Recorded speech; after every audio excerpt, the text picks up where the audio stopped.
exactly did the moons just disappear? Shouldn't it be a little harder to get rid of major creations like moons? The world is a vast and ancient place. On a certain scale, all life lasts for but a fleeting moment. Miss Nicole explained that the moon goddesses likely perished in the War of Funerary Flame. The moons themselves were also destroyed at that time, save for the Frost Moon, from which a new moon goddess was later born. Am I missing something then? 'Cause the stories say that the moon goddesses were born on the moon, but doesn't Columbina say she was born in Nodcry? Huh. You're right. Why do their birthplaces differ? What's the difference between the two generations of moon goddesses? Also, remember what Sandrone said? Her scans detected 4 moons. In other words, 4 moon marrows. Technically, the result of the scan means that 4 moon marrows were detected and positively identified as moons in that moment. In other words, this piece of information alone isn't enough for us to know how Miss Columbina is doing right now. Yep, we have no way of staying up to date on whether she's dead or alive. She's on her own for now. But at least she's trying her best to get back to us. Yeah, she's a tough cookie, and a sore loser too. We have to trust that she'll find a way, because we really need her power. As much as it pains me to say it, we've got no chance of beating Dottore in a straight-up fight. He's much too powerful. It wouldn't even be close. That maniac is going to devour everything in his path until he reaches us. We need to find someone or something that can stop him before he does anything worse. I'll be frank. Our only hope of defeating this false god is with a real moon goddess on our side. I'm not just saying this because Columbina's a friend and I want her back safe and sound. It's just the truth. And I know that even she was no match for him when he attacked, but I don't have a better solution. We're not giving up on saving her, whether she can defeat Dottore or not. Right. Don't worry, Miss Sandrone. We're all aligned on saving Columbina. No one's trying to argue that we can only justify saving our friend because it will help save the world. This is about multitasking. We want to save both. So, she's more than just a moon goddess to you guys? Absolutely. Duh! She's part of the gang! And you are too, you know. Yes, I know. You don't need to labor the point. I knew that the moment I came running over with my documents that I was part of the in-group. I mean, if Arlecchino can fit in, I certainly can. Anyway, as for how we get Columbina back, I've been working on it constantly. But I think I'm still lacking certain information about the moon. I'd probably get there if I could continue my calculations, but the problem is, I've run out of computing power. Computing power? You mean you need more energy? No, the issue isn't energy, it's processing power. There's so much data to get through that the whole process has just ground to a halt. That's a tricky problem. René de Petrichor of the Nazissenkreuz Ordo once foretold the fate of the world. But I don't know how he did it. My guess is that he used the primordial sea's power. However, that won't work for me. His methodology was vastly different from my own. What's worse, they're incompatible. And to top it all off, we can't even leave Nodcry. Ugh, this is so annoying. If I'd known we'd run into a bottleneck like this... Well, no, the design bureau's a bust as well. Curse that Dottore! Couldn't have made this harder for me if he tried. Oh, what do we do then? How about we grab a bite to eat and take a break? Maybe something will come to mind after you've cleared your head. You don't get it, do you? I'm trying to calculate the fate of an entire world here. And I need accurate results, not big prophecies. Where the heck am I gonna find the computing power for that? Ahem. Anyway, time to shelve the discussion on technical difficulties. Being a killjoy isn't very ladylike, after all. Either way, we've done what we can. Rest well, everyone. Remember to let us know if anything new comes up.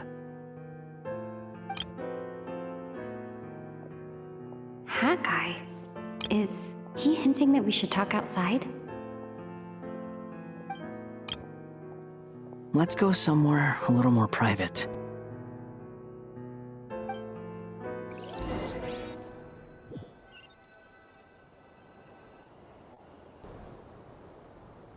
You know that Dory went back to Sumeru, right?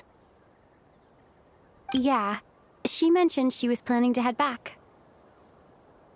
Things aren't looking good for Notcry. She's gone to spread the word so that Sumeru has a chance to prepare for the worst. From what I know of Dottore, there are two possible reasons why he hasn't made a move yet. One is that he's still working through some kinks in his new powers. The other is, he wants to see how we're going to react. He'll easily devour everything eventually, so I guess he's in no rush to make it happen. The first false god he made was me. Now it's his turn. Even though my records were erased from Irminsul, Dottore's ideas haven't changed one bit. He once told me that becoming a god was like turning yourself into a hungry wolf or giant serpent to devour the moon. Clearly, he began studying the moon goddess's powers long before he even tried making a god. He's always wanted to get his greedy hands on divine authority one way or another. And in the end, he devoured the moon where I failed. In the desert of Sumeru, there is a chessboard built by King Deshret, also known as Al-Ahmar. I don't know if it was a real game, or if he was just trying to challenge his servants and citizens in some way. But creating games and setting rules, gods do that as a matter of course. That's the kind of power Dottore craves. Now he has the Trilunar Authority. His power is leagues beyond the common people. I don't think there's any point in other nations rushing to the front line. They're better off focusing on defense and hoping they can fend off any threats that spill out from Notcry. Either way, Dory will inform Lesser Lord Kusanali, and she will contact the other gods in turn. The Seven will have some recourse available. If nothing else, their protection should keep the rest of the world from descending into chaos as quickly as Notcry has. So on the bright side, even if Notcry is doomed, your friends in other nations won't be in any immediate peril. That's good to know. But I'm not ready to give up on Notcry yet. There's a word for people who refuse to let anything go. It's called being greedy. Maybe it sounds greedy to you, and probably naive too.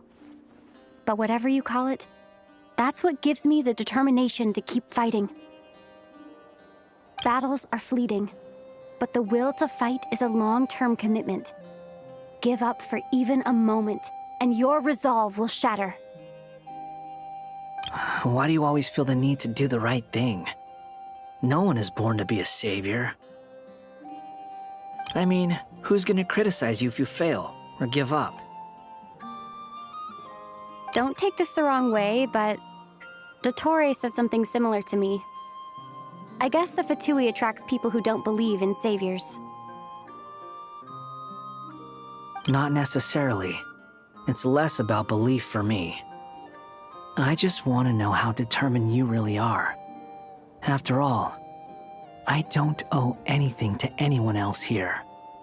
Only you. You look kinda worried. If your arch-nemesis was about to achieve their ultimate goal, I think you might feel a little worried too. That's true. Dottore is about to become an omniscient, omnipotent deity. That's gotta be a bitter pill to swallow. Still, you're calmer than I expected.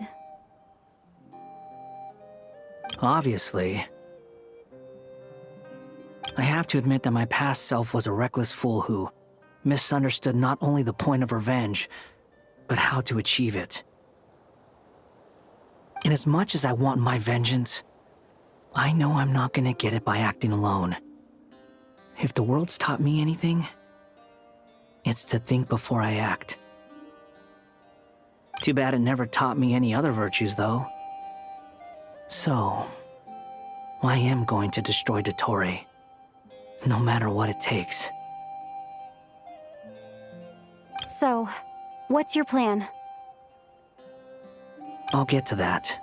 First, tell me, what do you think of Sandrone? Just like Paimon said, she's a friend, part of the gang. How much do you trust her? This is a serious question. Think carefully before you answer.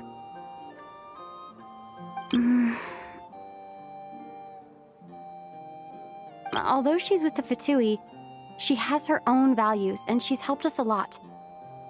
If nothing else, she's clearly going the extra mile for Columbina. I see no reason not to trust her. If you say so. In that case, the three of us need to talk. I have some thoughts about her computing problem. It can be solved, but it will come with a cost. How much? If I can afford it, I'll cover it. Sometimes your heroism really backs me into a corner. You know that? Come on, let's go talk to her.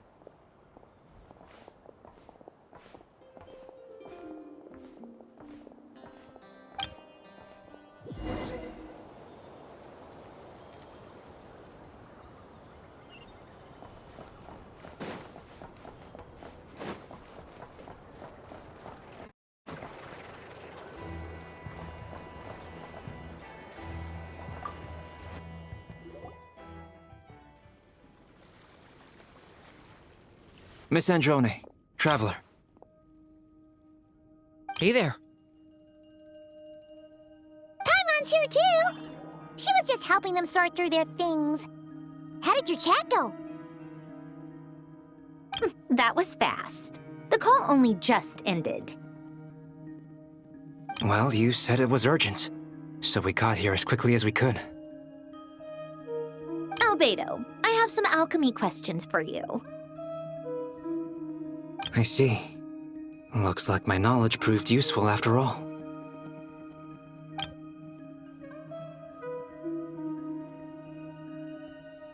If I might ask, what is the end goal for the modified formula you'll be using?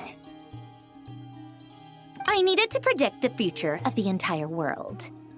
But I've run into some teething issues since trying to implement Renee's theory of the four Orthants.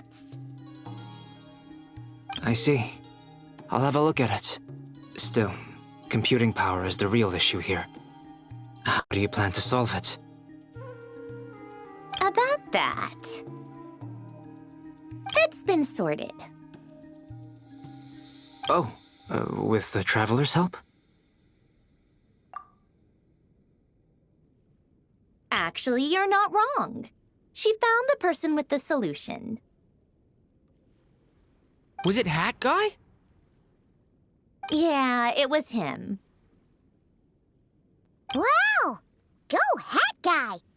Seems like all that time studying at the academia is paying off big time. But where is he? Wasn't he the one who asked Albedo and I to come here? Come with me.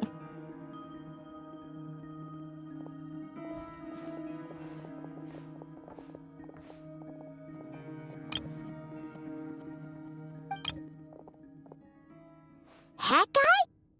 What's happened to him? Hat Guy! Can you hear us? No response. I guess he's in hibernation. Hat Guy mentioned that he was a puppet. It seems that his functions are currently shut down. I presume this has something to do with the solution to your computing problem. That's right. He and the Traveler came to see me.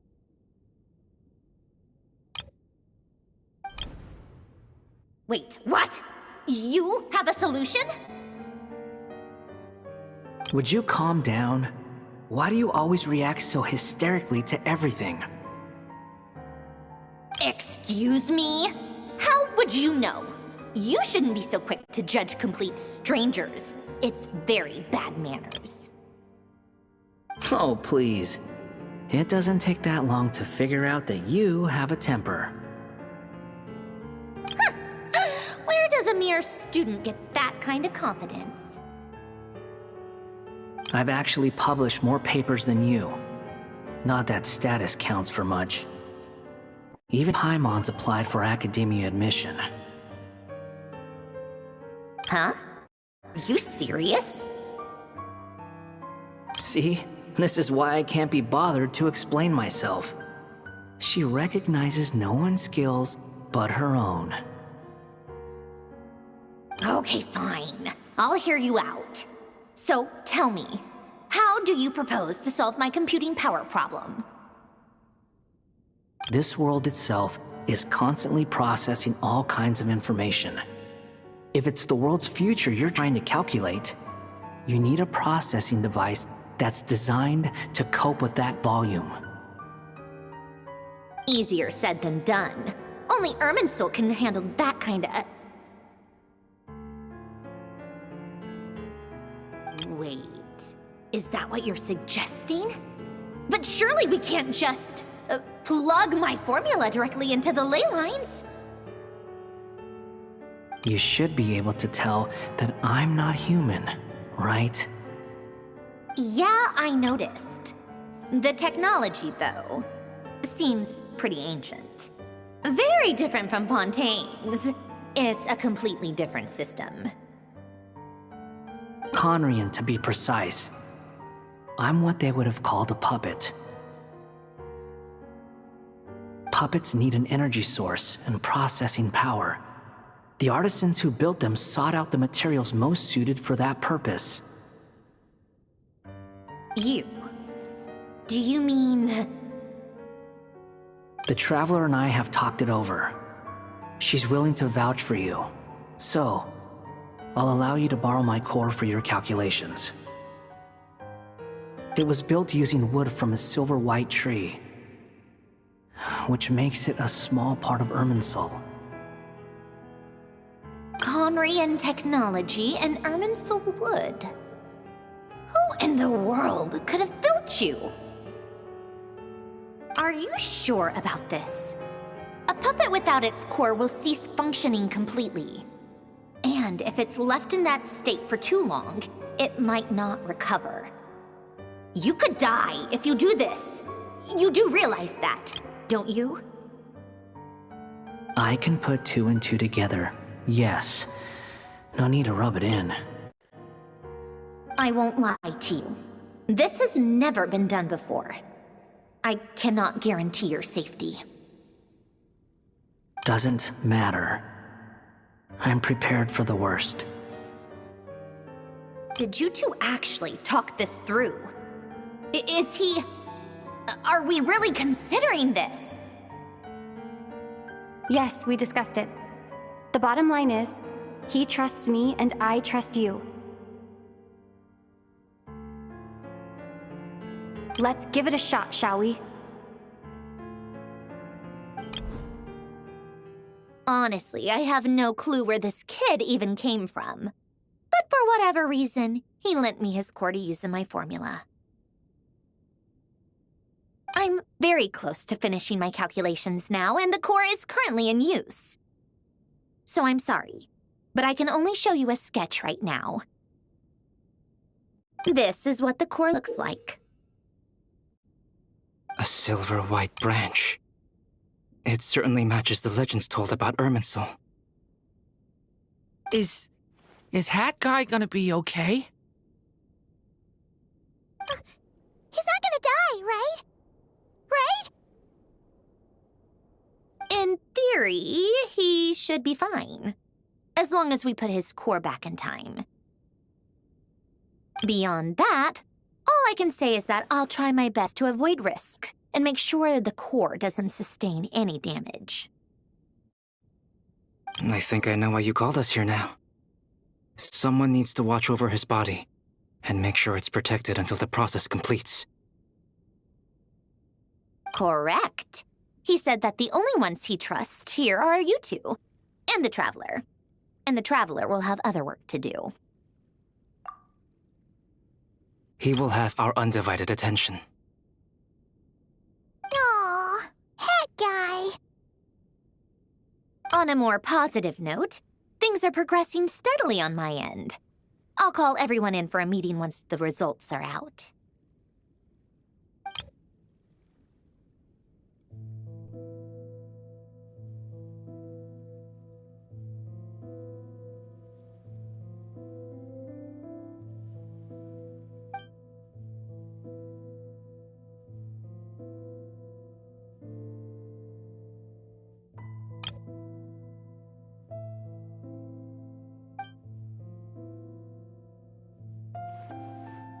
The worst case scenario with the core removal is either a system reset or a total loss of function. But I'm not afraid. A quiet death should have been my fate long ago. A core is completely different from a heart. It's like another vital organ entirely. I never believed it could be a true replacement for what I sought. But in the end, it turns out the core was more useful to me. Pretty funny when you think about it. It's like the punchline of my entire life. Do you think there's any difference between a puppet and a human? If not, then this would just be another samsara. I have already experienced both a past life and a next life. Part of me wonders whether I'm only capable of making this decision because I've become a real human. What's with that expression? Isn't this a good thing? Sandrone will succeed, won't she? She has to. She will. We all have to persevere until this is over. That's right. And I'll protect you all until the moment of victory arrives.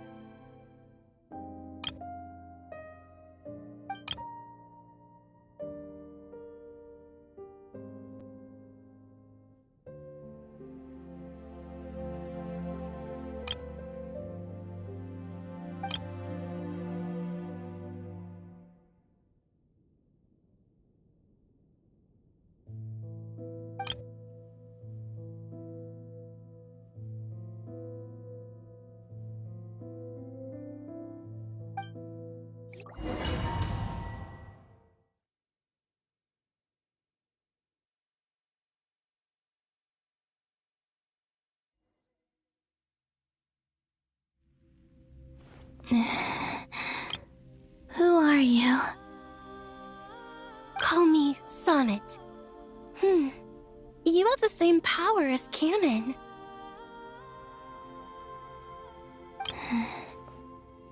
Sonnet. So, You're the goddess of the iridescent moon? Oh, goodness! You recognize me? Well then, what's your name? Columbina. Columbina Hyposelenia. Hyposelenia? What a lovely name. Did you choose it yourself? It was a joint effort between me and my friends. Friends? You mean your friends in the heavens?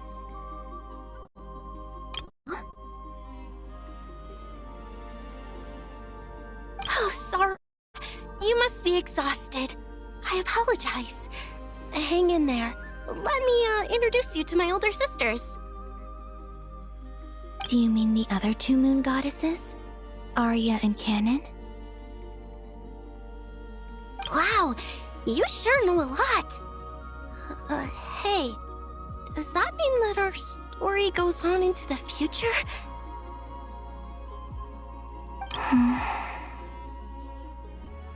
Oh, I guess that...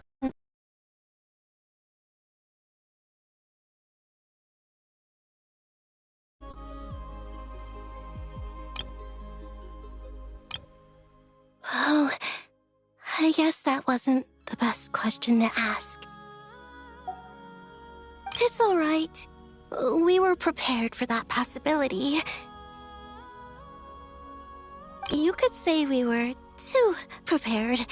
I can't even remember how long my sisters and I have been here by this point. When did you get here? How long has it been? I can't say for sure, but it feels like it's been forever. I see. Are you feeling right? You look a little unwell. I can hold out a while longer.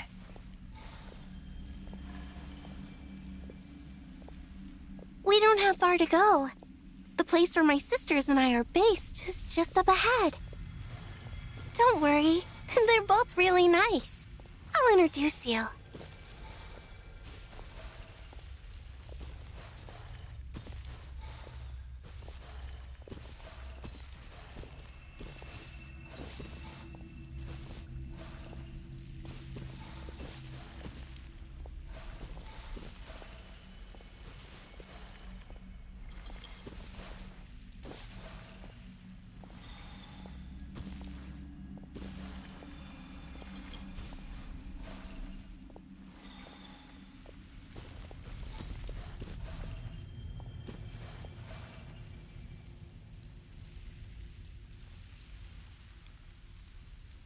Sisters! I'm back!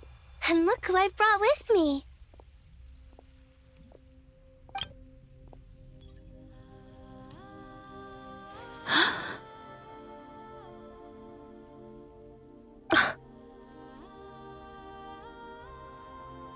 It's our lovely little sister, born in the far future. The pleasure is all mine.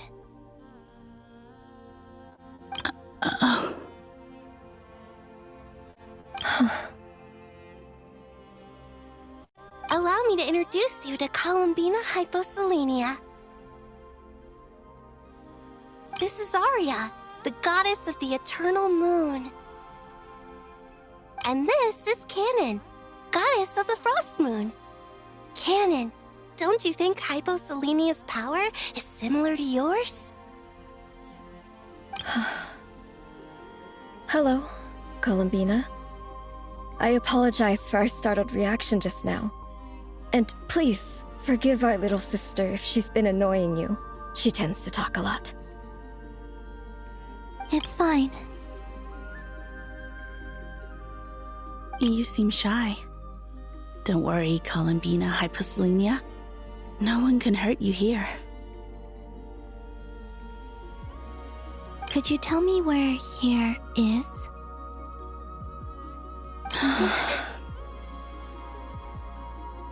Please. I must know. My dear sister, This is where Tevat's original ruler, the Dragon King Nibelung, imprisoned the moon goddesses. What? You're scaring her, Canon. No, I'm fine. Please, continue.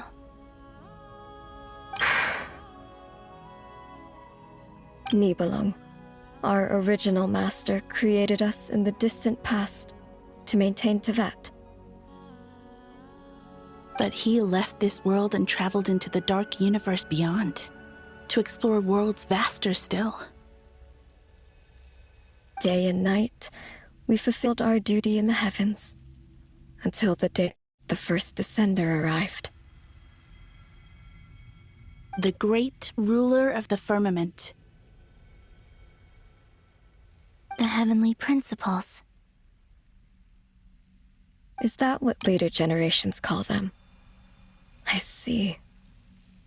But we did not reject them at first, nor did they seem to harbor ill intent towards this world. We coexisted in peace. They were like a guest in our home. Slowly, however, we came to realize that our guest had a growing desire to change and dominate the world. And you didn't stop it? No. There was an order to the rules they set up that Nibelung never taught us. We wanted to know if this order would bode good or ill for Tevat.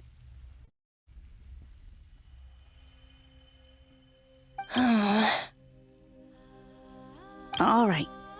Canon and I wanted to know. Sonnet was against it from the outset. We discovered that this great ruler of the firmament bore an almost paranoid hostility toward the desire of certain life forms to seek power. Or perhaps they feared them. They would even cast down celestial nails as manifestations of their power, to punish the civilizations of the world below. Only this was far beyond mere punishment. Right. Their rules brought order, but the price people paid for merely testing the limits of those rules was far too great. I did everything in my power to help the punished escape catastrophe, but still, too many lives were lost. The ancestors of the Frost Moon Scions were some of the ones you helped. But just when we had decided to take countermeasures, the Dragon King, Nibelung, returned. And so began the War of Funerary Flame. So, that's the name the world gave that war in the future. Well, who won in the end? As far as I know, the Heavenly Principles won, although it came at a great cost. They remained in Tevat, where they continue to rule to this day. And the world's original master, the Dragon King Nibelung, was destroyed. And what of the moons? Are there still 3 moons in Tevat's skies?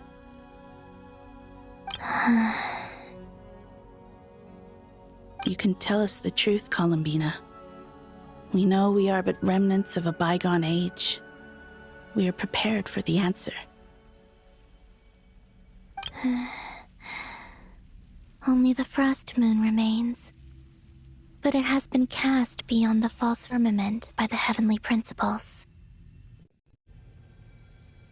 The eternal and iridescent moons were both shattered during the war.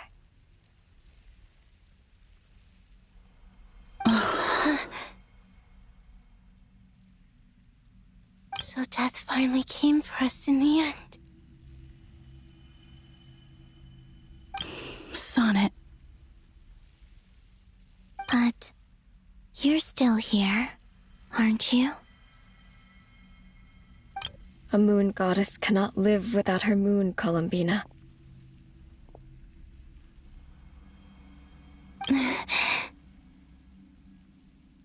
She's right. That's why I began to disappear. Because the frost moon is cut off by the false sky. How much worse it would have been if it were outright destroyed. Our souls may endure within this lunar palace, but if our moons are destroyed, then we shall disappear the moment we depart from it. I'm sorry.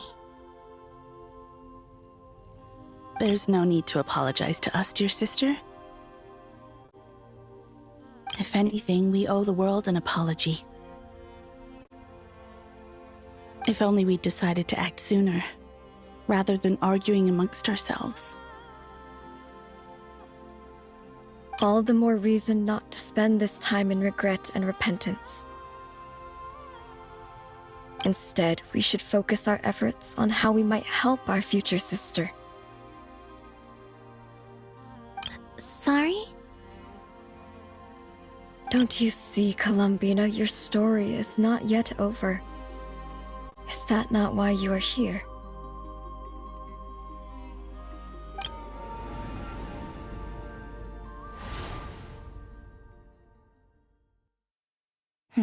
It's done. Initiate numerological array. Continue running primary process. Calculate the world's fate through extrapolation, and identify nodes of potential change. Secondary process, scan for moons.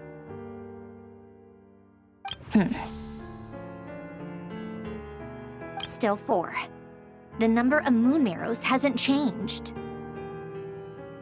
Wait, let me think. Is it possible that there's something I've been misunderstanding about the moons all along? Variables. Variables in the world.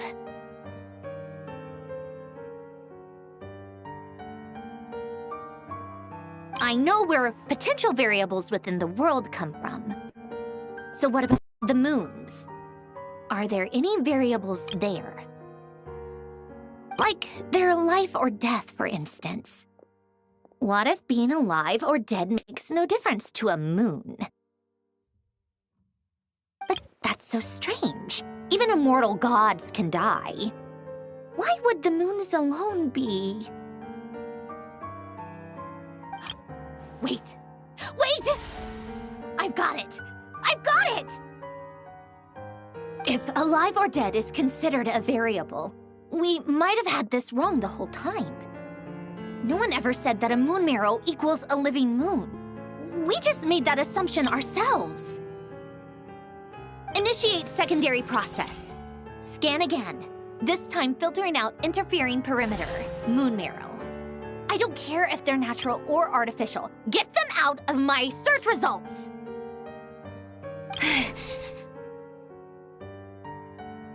Why? It says 3 moons still exist in Tibet, even after excluding the moon marrows. But we know for a fact that 2 of them are dead. Redo the scan. Narrow the results to living moons and real moons. No, scrap that. Narrow it down to moons that have lunar authority and remain alive. Why? Why is it still 3? What is this, Columbina? Has the world lied to us? Or are you the one pulling the wool over our eyes?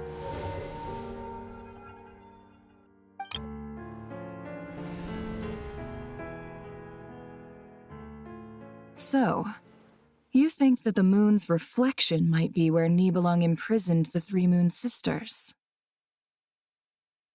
Yes, it would explain a lot, such as why that space would respond to a moon goddess's power, opening the moon gate at her command. It would also explain why Miss Columbina has been unable to leave, and why time flows in reverse there. In the messages she sent, Columbina promised us she'd find a way to return, but we have no way of knowing how, when, or where this might happen. The fact that she still has yet to reappear in this world indicates that returning from that place is no easy feat. We cannot afford to simply wait for her. So you're saying, if she could return by her own power alone, she would have done so long ago? Yes, she certainly wouldn't leave it to this late stage when it's so touch and go. I've been giving this some thought, and I've come to believe that Luanatar might be an anchor that she left behind, as a sort of future waypoint. This could also explain why Luanatar is always by the traveler's side. Sounds like a plausible theory. If that's the case, there must be some criteria we need to fulfill to allow Columbina to return to the present. The question is, what could they be?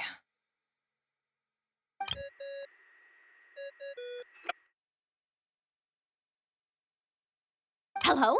Listen up! This is extremely important!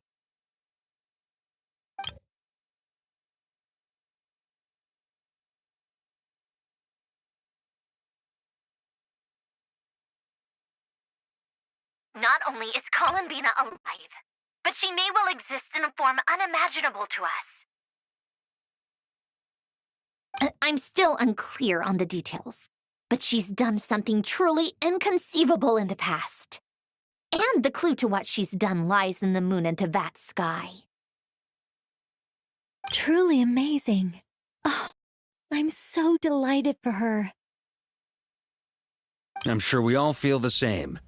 And I'm sure Columbina is ready to get back here and fight by our side.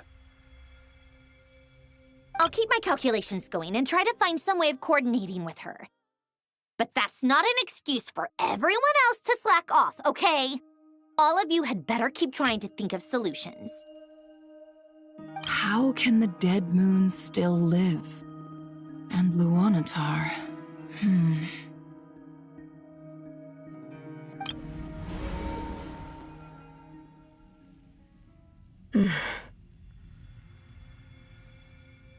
It's hard to believe that's what will happen in the distant future.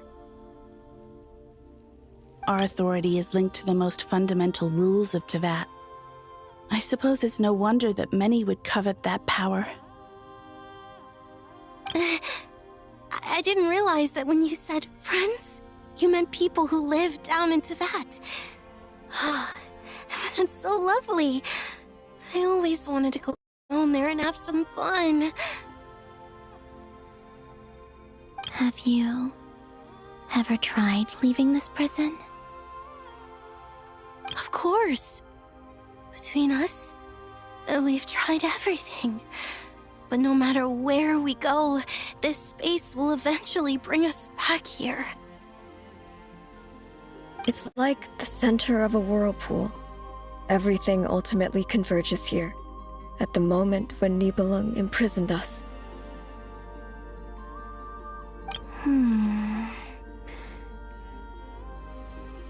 In that case, have you tried using any of those pathways that connect this space to the real world? Sorry? What are those? They're passages through which you can make small-scale changes to reality by using Kuvaki. Or am I the only one who can use those passages? Because part of my soul remains in reality.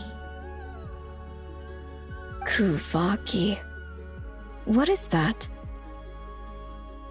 You don't know? It's a unique kind of elemental energy found only in Nodcry, the land from which the moons arose. Oh. Well, it's true that the moons first rose up from the part of Tevat you say is called Nodcry. But there is no difference in the elemental energy between there and anywhere else.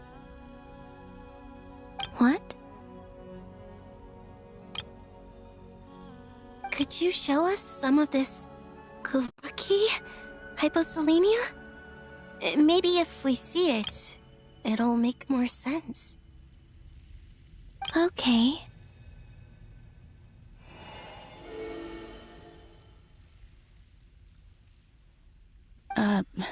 Isn't that just your power?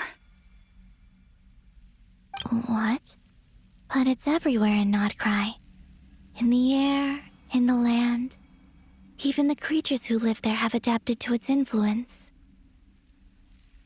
How curious. This Kuvaki certainly did not exist anywhere in the world before we were imprisoned. Let alone influence living creatures.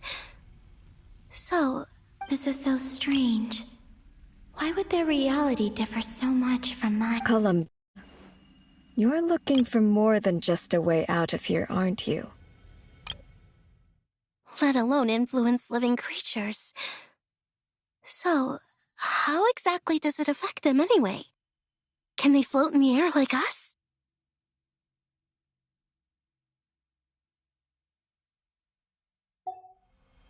Yes. If I am to help my friends, I will need tri-lunar authority on par with that of our foe. You mean...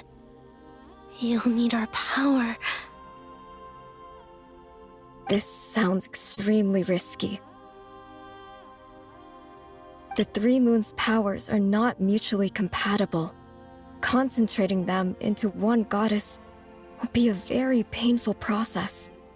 And if anything goes wrong, it could tear you to pieces. I know. But I'm willing to take that risk. Even so, let's say we successfully transfer our authority to you. How will you take it outside this prison? Niblin constructed this realm specifically to prevent us from using our powers to interfere in his war. No moon goddess can leave this place alive.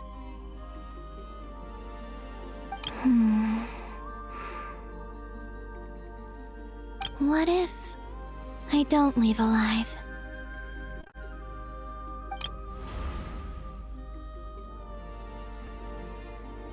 Where do we even start? How are we supposed to figure out what we're meant to do to help Columbina?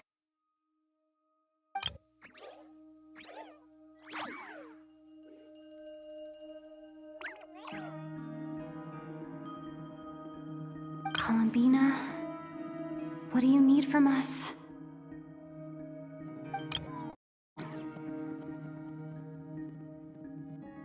If she really got to the beginning of time in there, how do you think she'd leave us a message?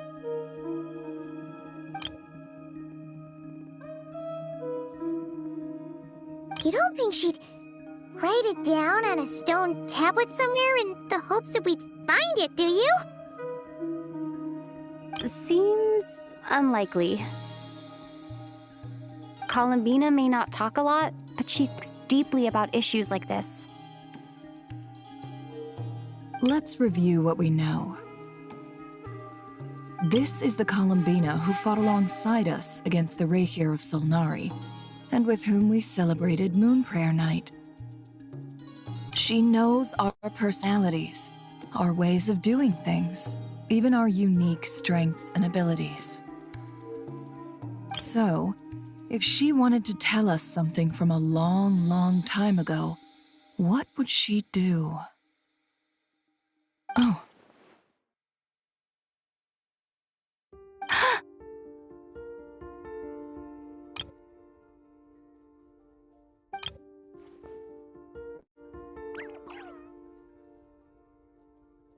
Traveler, you once said that those golden ripples appeared when Luanatar was born. What if Columbina left Luanatar here, not just as an anchor to the real world, but for some other purpose? If she is part of Columbina, and Columbina knows that I can see past events through her... Oh yeah! Like when you peeked into Rarer's past through his heart! Nefer, wait. If you're right about this, and you can really see past events through Luanatar, Your eyes, they'll... Oh, I know. Looking at Rerir's past in Conria was already enough of a strain on my eyes. Looking this far back into the past... it'll surely blind me.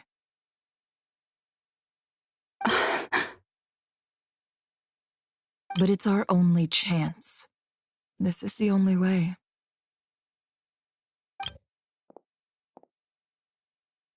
Boss. We spoke about this once, a long time ago. Do you remember what I said, Yehoda?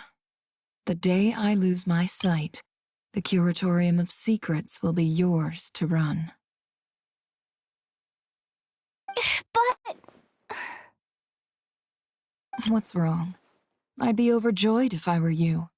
This day's come a lot earlier than either of us expected.